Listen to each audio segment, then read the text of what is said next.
Hi, I'm Jen. I'm going to introduce our paper Instance-Specific and Model Adaptive Supervision for Semi-supervised semantic segmentation.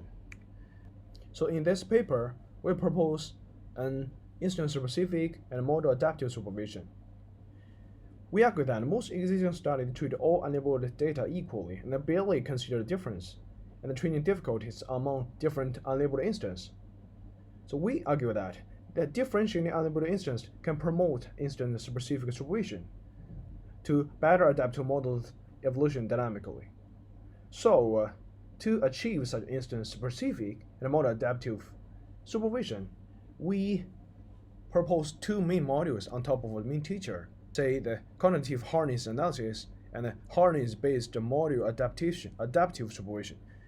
The first is to explore such instance-specific model adaptive information. The second is to apply such information to improve the semantic segmentation performance. I will start with a brief introduction about the background and motivation, and then present our proposed method in detail, and show some experimental results, followed by conclusion in the end. First, why do we need semi-supervised semantic segmentation? Triple S in short. The current success of supervised semantic segmentation depends closely on a large dataset with high-quality pixel-level annotations. However, in practical applications, such dedicated and dense pixel-level labeling is costly and time-consuming. To address such burden, the triple S is proposed as a promising solution. In the current triple S studies, the key is to leverage the unlabeled data. Basically, there are two main branches. First is pseudo labeling. It trains on labeled data and it generates the pseudo labels on unlabeled data. Two, the consistency regulation. It applies data or module perturbations and enforces the prediction consistency between two different perturbed views on unlabeled data. However, there are two main weaknesses in the literature, especially in recent triple S studies. Recent studies usually come at the cost of introducing extra network component, such as multiple teacher modules, such as the heavy correcting network modules, or additional training procedures like the widely applied contrastive loss. Despite their promising performance, it requires a heavy training effort. Weakness two, most existing studies treat all unlabeled data equally and barely consider the differences and the training difficulties among unlabeled instances. So we argue that differentiating such unlabeled instance can promote instance-specific supervision to better adapt to the module's evolution dynamically. So our goal is to provide an instance-specific and model adaptive supervision.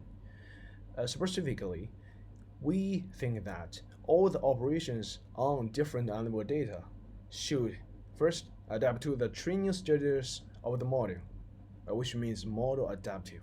Two, should be adjusted based on their learning difficulty, which means instance-specific. Okay, here is the diagram of our proposed method. MS. It's very straightforward, since we just follow a standard teacher-student framework where the teacher provides true labels on unlabeled data. The two main components we propose to improve the triple S performance is first the quantitative hardness analysis, two the hardness-based model adaptive supervision. It's very straightforward. The quantitative hardness analysis is used to explore the information on unlabeled data, which is closely dependent on the unlabeled instance and also the model training status. Two, we use such information to apply the model adaptive supervision on the argumentation, two, the answer was loss. Very straightforward. Then these two key points in detail. First, the quantitative hardness analysis. In short, we proposed a class-weighted teacher-student symmetric IOU. We use the prediction of the teacher and student on the same unlabeled data to measure the hardness. As we can see from the right figure, the average hardness the average hardness decrease at the training process. The instance 1 is obviously harder than instance 2, which shows that our such measurement can successfully differentiate the easy one and the hard one. The second, we have such hardness information in hand. How can we use that? First, the adaptive data perturbation. First one is intensity-based augmentation. It's very straightforward, and the equation 8 shows that if it is hard, we're going to use relatively weak augmentations, right? The second is economics-based augmentation. It means that instead of the random group of unlabeled data, we prefer to group the hard one, easy one, to make the easy harder and to make the harder easy. The second is hardness adaptive unsupervised loss. Usually we just use average, where the different unlabeled data is undiscriminately treated. Differently, we prefer the easy unlabeled data, since it's kind of like the self-paced manner. Here we compare with the current SOTAS on the post-work. As we can see from table 2 and table 3, we can obviously outperform others by a large margin, as well as the cityscape dataset. Table 5, we apply the application studies on the different component. The corresponding effectiveness is demonstrated. In the end, in this paper, we highlight the instance uniqueness and the purpose IMS and instance-specific and model adaptive supervision for semi-supervised semantic segmentation.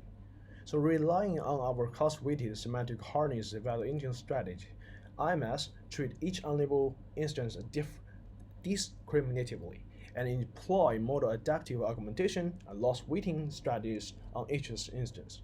Without introducing extra network or losses, IMS can remarkably improve the SSS performance. Thank you.